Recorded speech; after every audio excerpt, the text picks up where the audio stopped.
celebrate all that has already happened and really reflect on all of the fun and all of the craziness of Story Crossroads Spectacular. Wonderfully, we still have those direct links so that people can still watch Spectacular, whether it is through Twitch or YouTube or Facebook. All of them are available. And we've actually been watching to see what those numbers are like from the day of the spectacular to what it is today and what we're hoping to be able to get to within a month. So, if you are out there, feel free to say hi in the chat. It would be wonderful to celebrate with you today. And when it comes to all the excitement of that Wednesday, May 13th, it started early. It started early. Not as early, actually, as when on Monday, May 11th, there was the Fox 13 News. That was when I had to get up by 5 a.m. But at least when it came to the spectacular, I got to sleep in a little bit, and it was 5:30 a.m. So that's not too terrible. And I had to get up in time because the videographers were going to be at my home by 7 a.m. And I also wanted to do something special for my family. Because of the special situation, I had to send my family downstairs. So they couldn't even watch this live. They had to go downstairs and they can hear it through the ceiling, and that's about it. And we still have to really officially sit down together and watch exactly what was going on up there. But 7 a.m., the videographers, about 7:30 a.m., Dave and Carol Sharp came, and that way we had the sound to link in with the streaming. And then by 8 a.m., we had the American Sign Language interpreters. In between all this time, I would sometimes go down the stairs and check on my family. And especially since, of course, of all days, my husband had a supervisor meeting that he did from home, but that way he wasn't 100% focused with the kids. But luckily, the kids knew it was a big special day, and they still did their best. So thank goodness for that. I did make homemade donuts the day of this festival. Crazy me.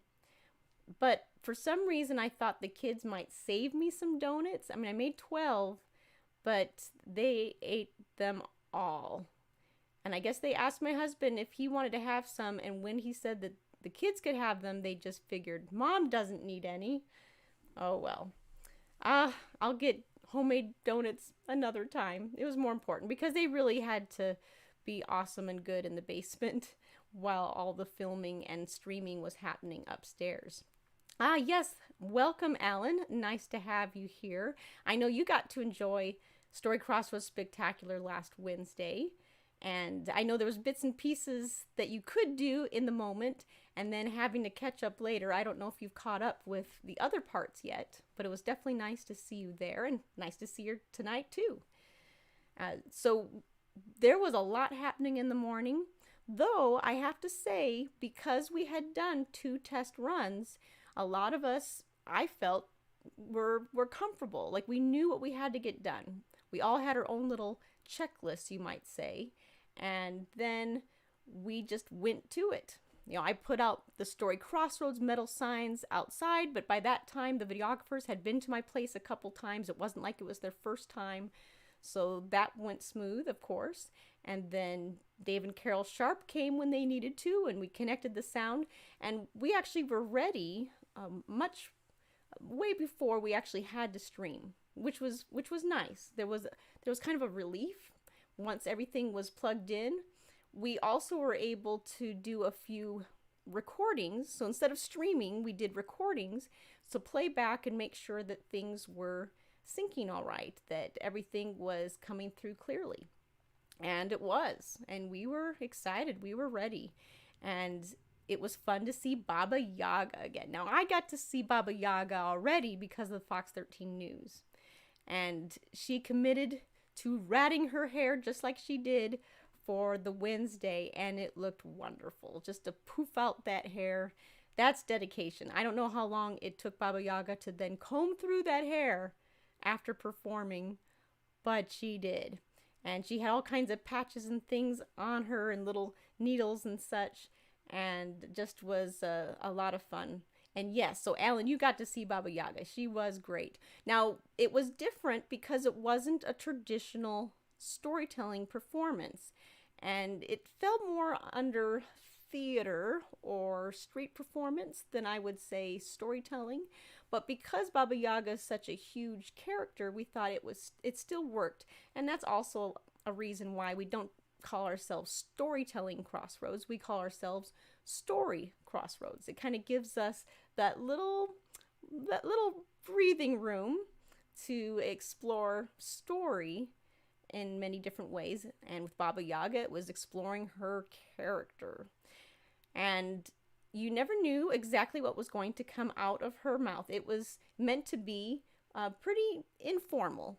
Uh, they knew, my characters, Baba Yaga and the Shoemaker Elf, they knew that they needed to just research that character and understand the background.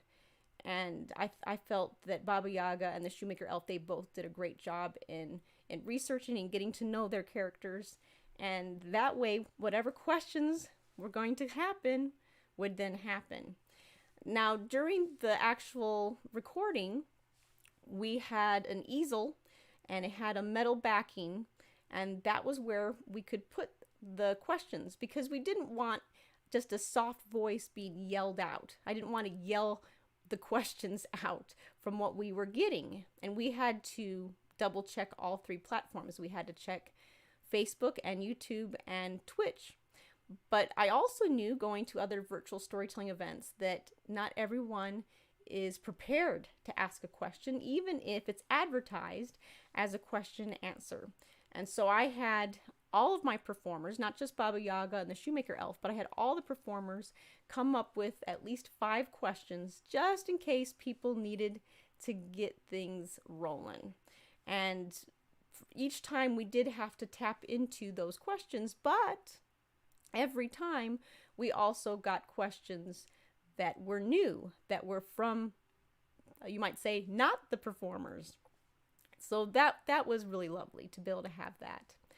And then when we had Baba Yaga, there's that 10-minute break, but Dave and Carol Sharp were already there. They weren't in the performance area because we still wanted to have proper distancing. We actually had Dave and Carol Sharp in my front room, and of course we sprayed down, the first time and then the second time, and I'm sure my couch is now lovely and sticky and sanitized because of that. But that was where they could hang out, and if they wanted to, they could maybe peek around and still be properly distanced, but that's how it was. But that made it a lot easier when it was their turn, really about 10 minutes later, 8-10 minutes later, when they had to be ready. So Carol had to make sure that her harp was tuned before the 9:30, but then she could double check on it. And of course, the temperature of the room, and as the morning goes along, it gets a little bit warmer, then that can affect the sound as well of the harp. So all those little things, but still they were there, so I didn't feel any stress about them being able to get on the stage on time in order to stream. And when I looked at the time, technically, we were supposed to start at 9:30, and I believe for that one we actually started at 9:29, which is even better. So that felt good. And our biggest crowds definitely came during the morning.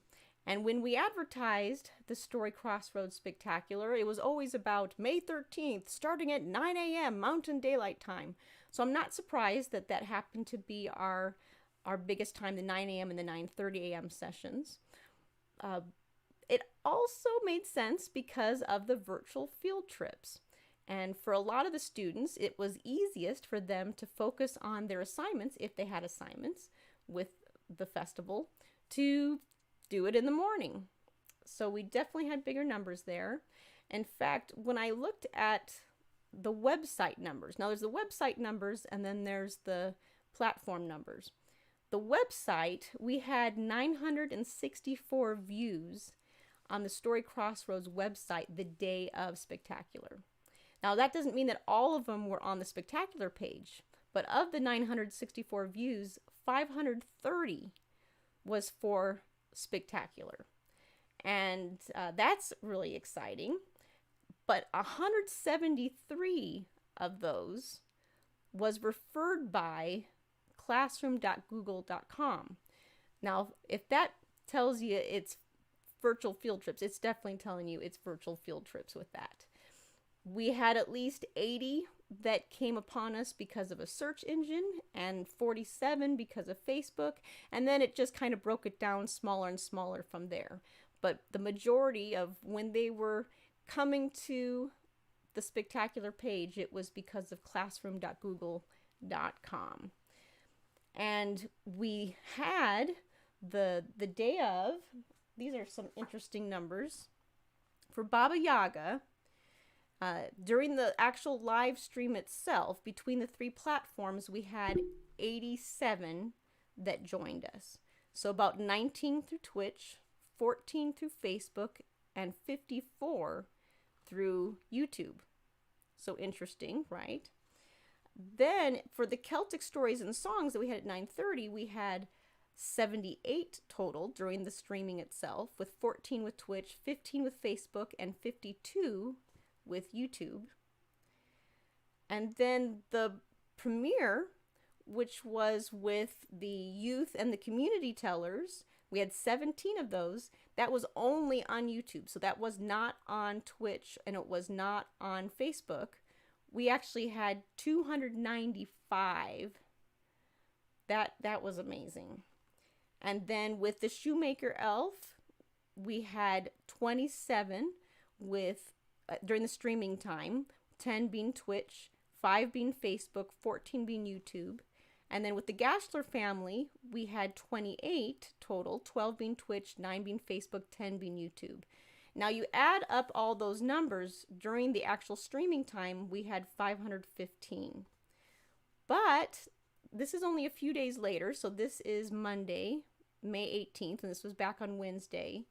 Now Baba Yaga has had 337 versus starting with 87. The Celtic is now at 496. It used to be 78.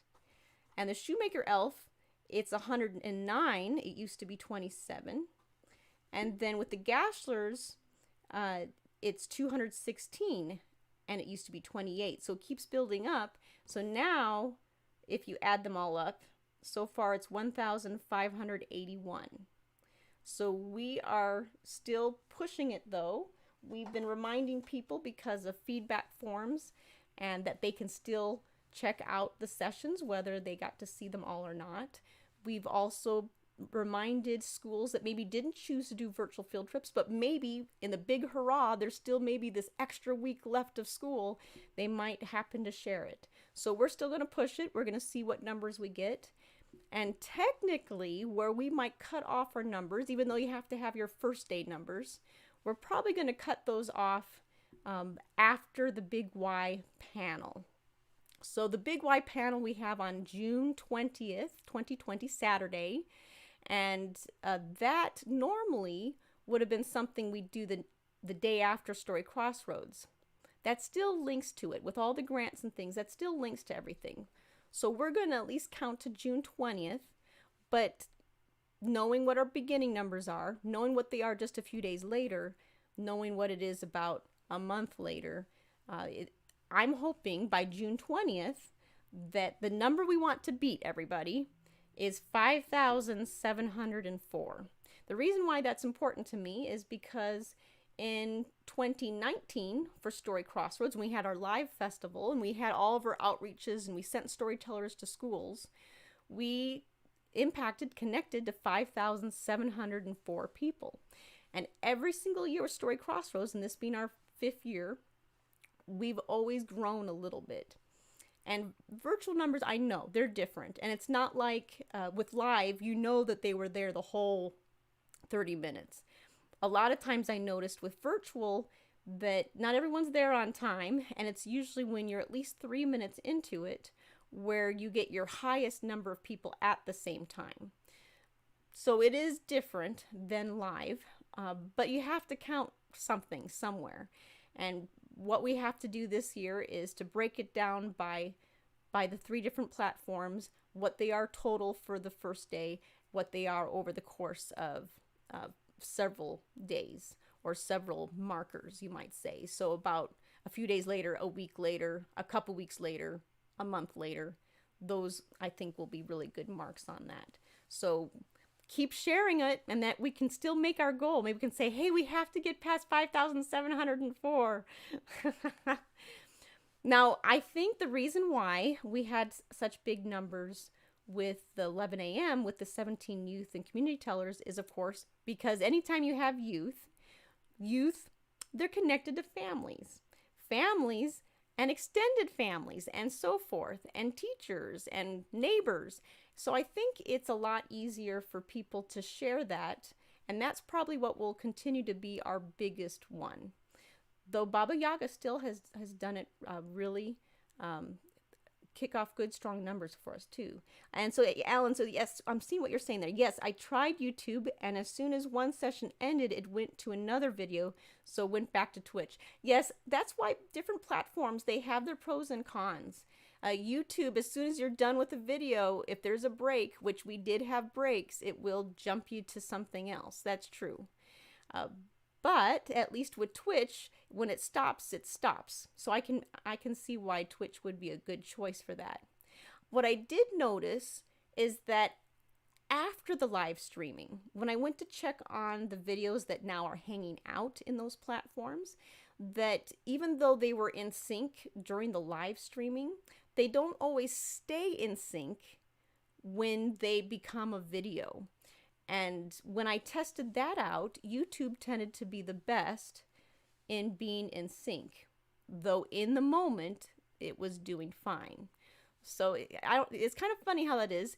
I had read somewhere where YouTube, if the video is more than 45 minutes long, sometimes you have a little bit more issues with syncing if you happen to be a smaller channel. So of course, Story Crossroads, when we have 100 some subscribers, that's smaller compared to someone who has 20,000 followers or so. They're going to get the better syncing. YouTube gives them extra boosts than those who are smaller. But still, I think we still did really good. Oh, and nice to see you too, Jack Skellington. Thank you for coming. Yes, we're just celebrating all the numbers. We want to eventually, by June 20th, have more than 5,704 views between all the videos and all the platforms. And right now, if you guys remember what that magic number is right now, we're at 1,581. So we can do this. This is still in May. We can push this, and that's about a month. I think we can make it. We can push it. Now, looking back at other things that were happening, there was more comments that were in YouTube than in any other platform. And the comments were usually from students. It was funny because Twitch, the reason why we even started Twitch was because some school districts, they preferred Twitch over anything else. And yet, I think once the students knew, or the parents themselves knew, that YouTube was also a choice, YouTube was chosen more often than other platforms. Okay, and so Jim, so then you said you checked the ELF and it was in sync this afternoon. So it was or was not? I'm assuming that you say that it was.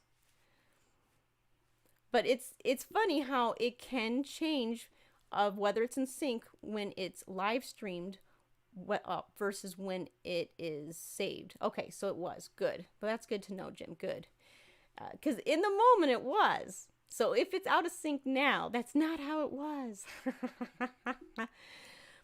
But even then, we do have more than one camera. It's possible to be out of sync. We were actually more in sync with the morning than we were in the evening, which is bizarre.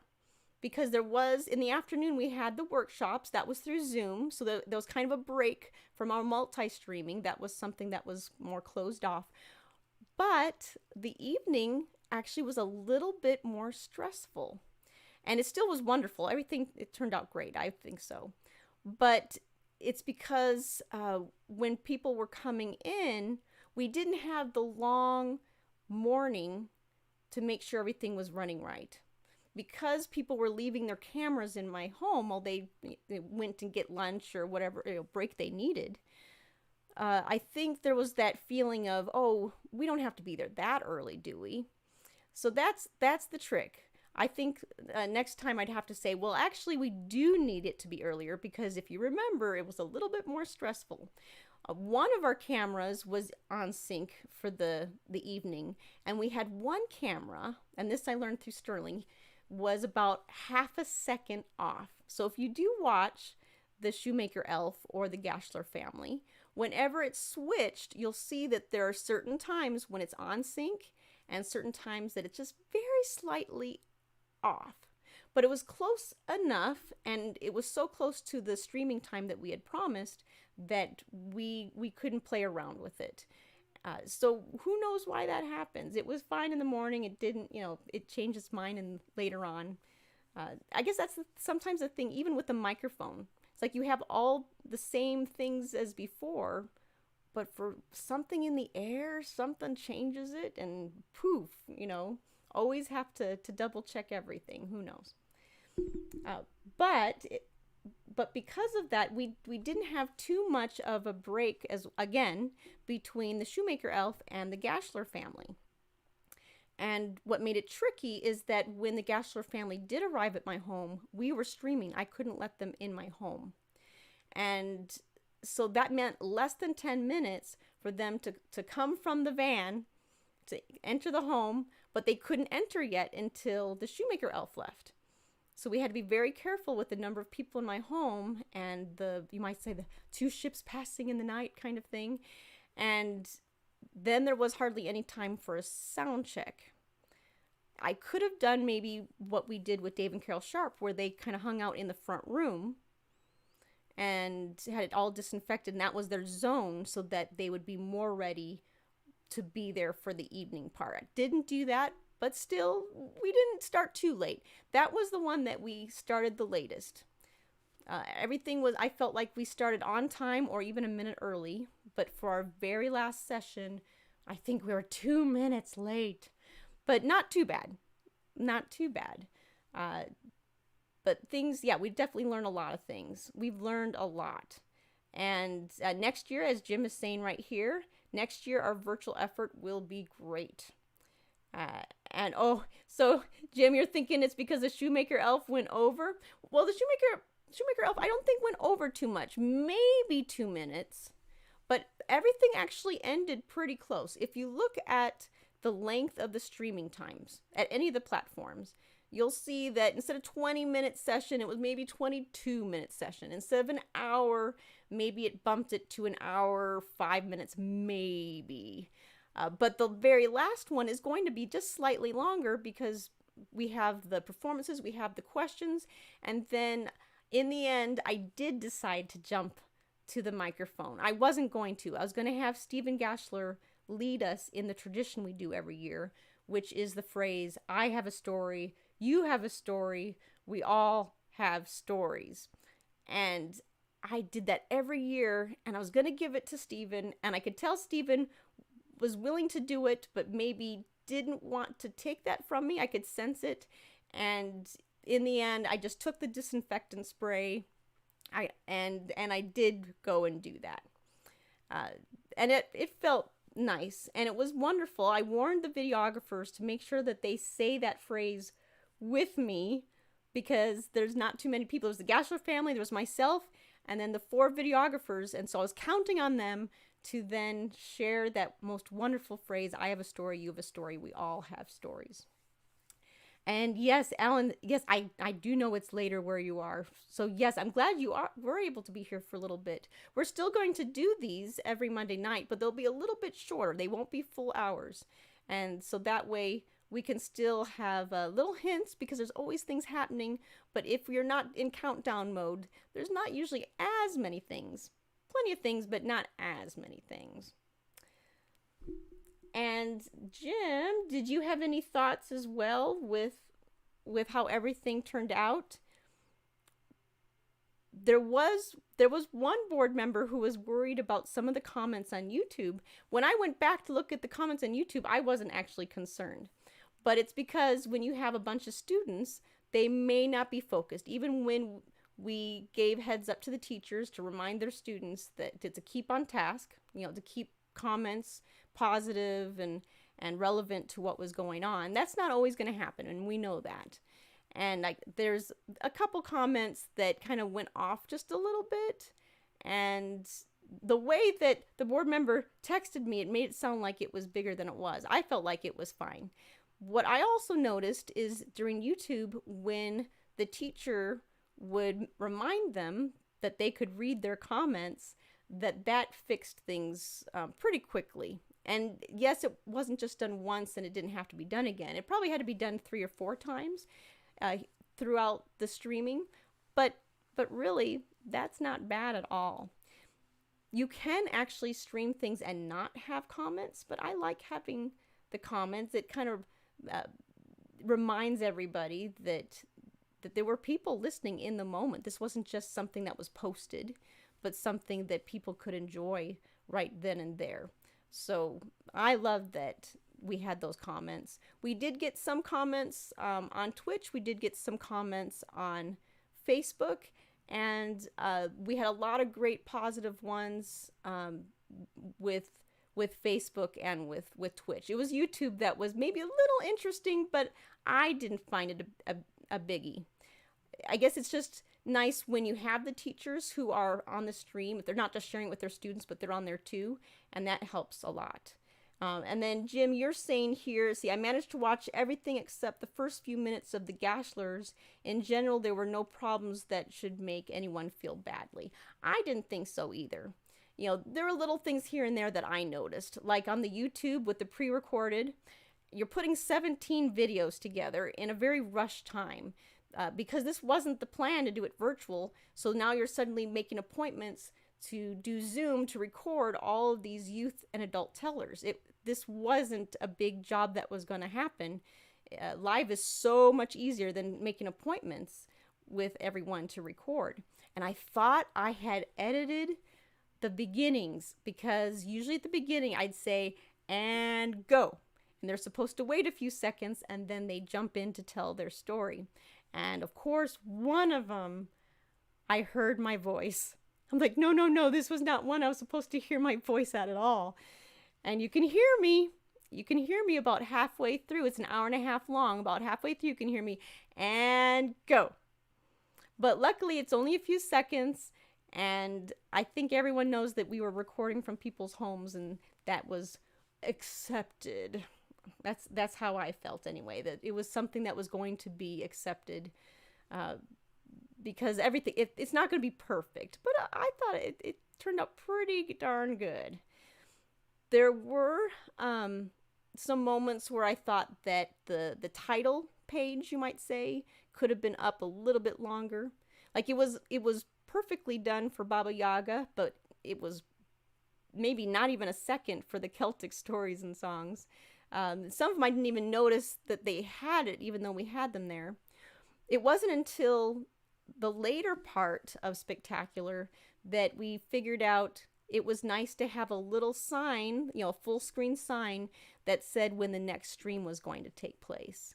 And especially since we actually ended, some people might still stream and they put that there's a break, but it's still streaming, so that they know it's still active, it's still running.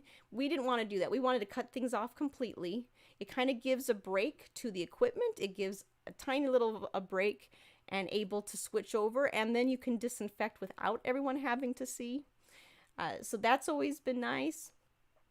The afternoon was the Zoom time, and that turned out really good. We had a huge group for Chenga Zalka's workshop on researching folk tales, just huge. There were about 60 people at one time, so you had 3 screens worth for Zoom if you were going to look at everybody. And she came through clearly. Here she is broadcasting from Hungary, and that turned out great. When we did our first test run, it was a little choppy, but by the time it was, you might say, showtime, it was where it needed to be.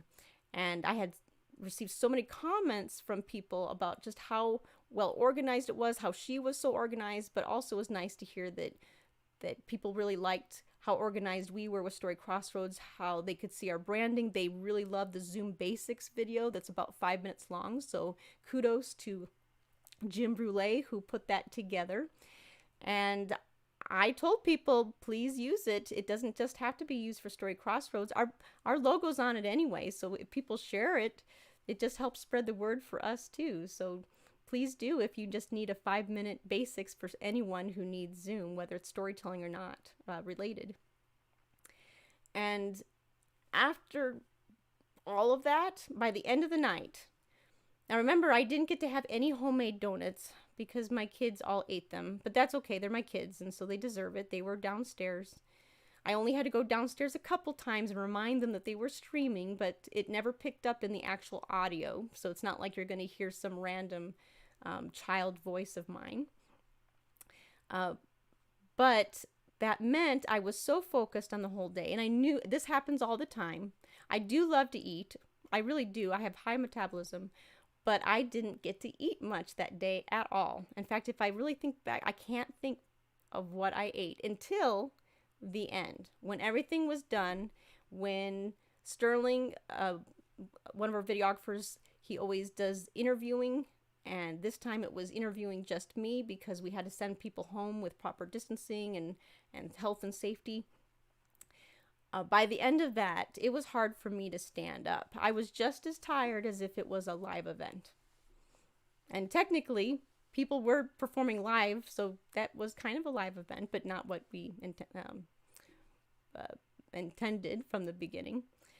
And I just had to hold myself up a little bit. I had to kind of squat down on the ground and go, okay, I can do this. I wanted to pick things up. I wanted to clear out the space because in the morning with my kids, I didn't want them to go through any kind of equipment and just protect everything. But what I do every year is I do a big boost of eating at the very end. So even if I don't get a chance to eat much in the middle, and I really do want to improve that, it's just how it is when you're running so much, that chocolate chip cookies are a must. I always make sure that I have them before the festival, and I always make sure I have milk. But because milk has been a little bit of a shortage, sometimes it has to be almond milk instead of maybe regular milk. And then, well, yeah, it's very much sugar-based by the end because I'm more in celebration mode, but then I do try to fill in with things too. Before a festival, I try to boost up my eating and things that will thicken, like oatmeal and pasta, things like that will thicken and be really good. Boost up those carbohydrates and all those good things. And what Jim's saying is here, well, you should have been able to have a 5-course meal at the end rather than a few chocolate chip cookies. Yeah, I know, but I didn't just have a few chocolate chip cookies. I really, when I'm committed to eating chocolate chip cookies, I can eat the package. So, Oh, well, but it's okay. I figured it's okay to eat a whole package of cookies because of all the energy and things that are involved with it anyway. Now, plastic and all, did I eat the plastic packaging? It was tempting. It was tempting to eat the plastic packaging, but I knew that would not digest well. Even with my high metabolism, plastic is not going to digest very well in my stomach. So good question there, Jim.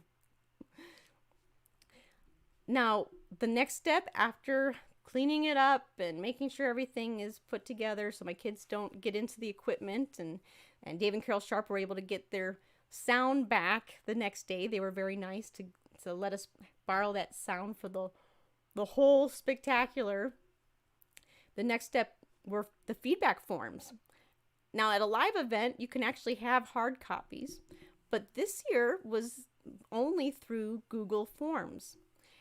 In a way, we had almost like a survey ahead of time because we had a web page that said, plan on virtually attending.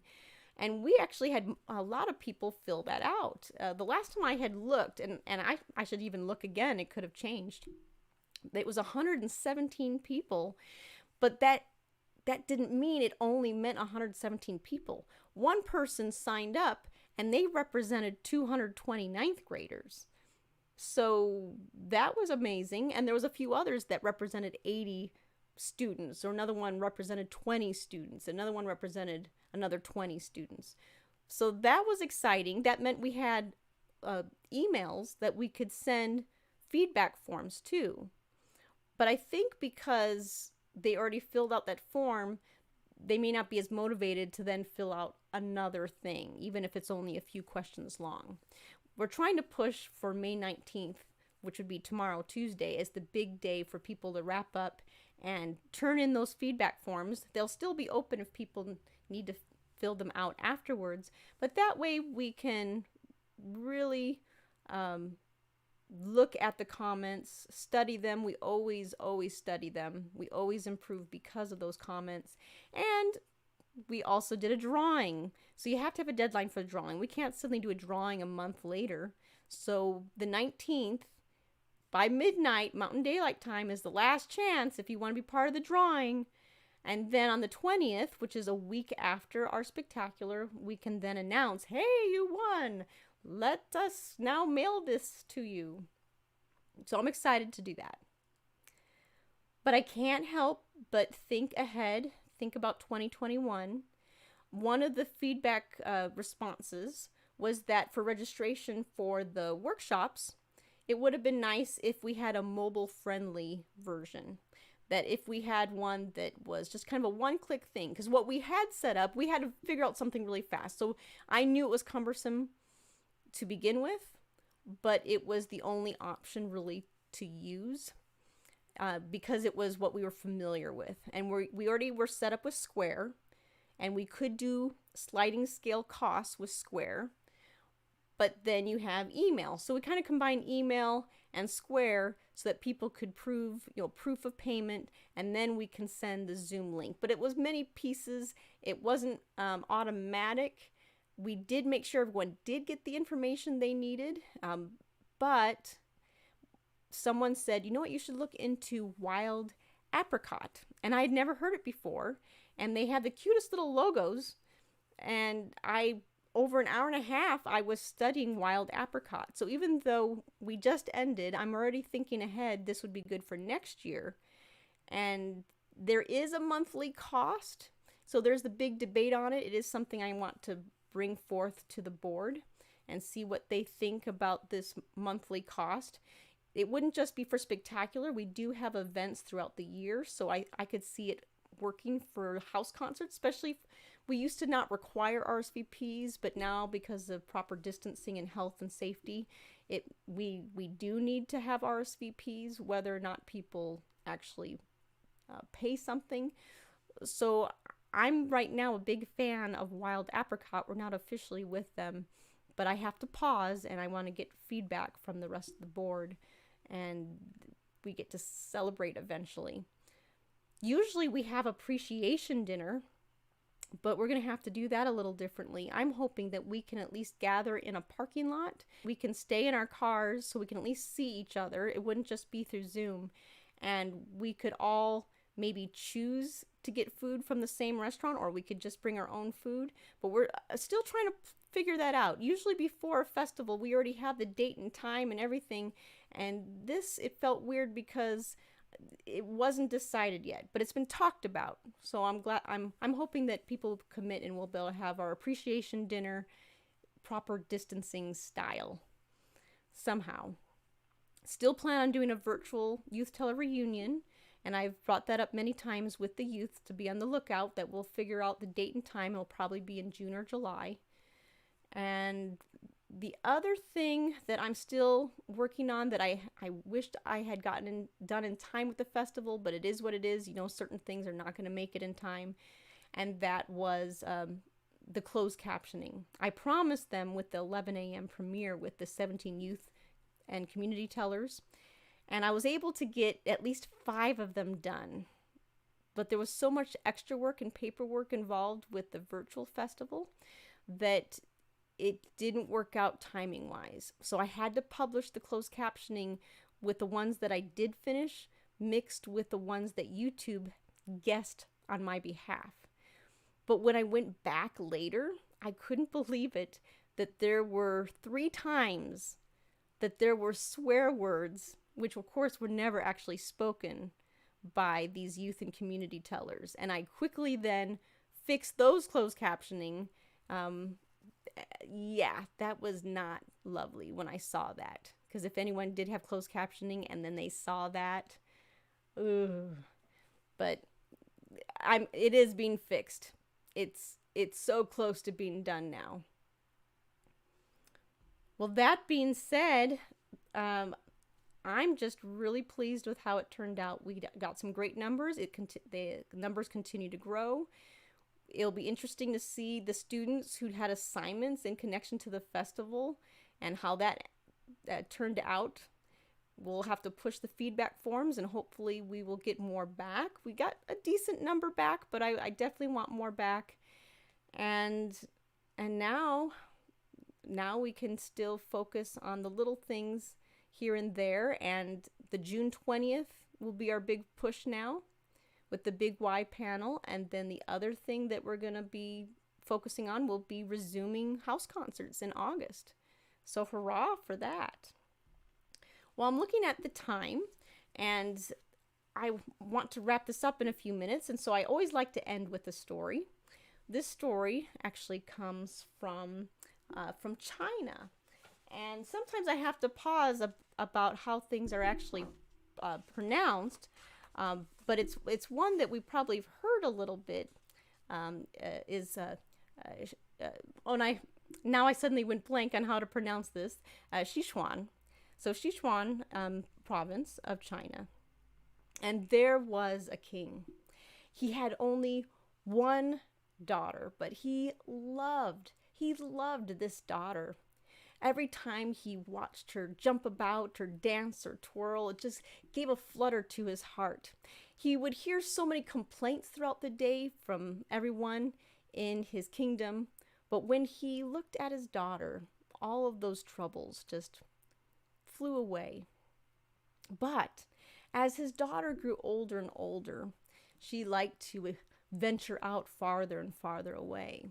And there were even great moments of times, great spaces of time, even days, where she would be away. And the poor king would always worry and wonder and hope that he could see her real soon. But she did always return. One day the king noticed that she had something in her hands. It was a fan, and he asked her about it. "Oh, father, there was this strange old man, and he said that I made him happy, just like how I make you happy all the time.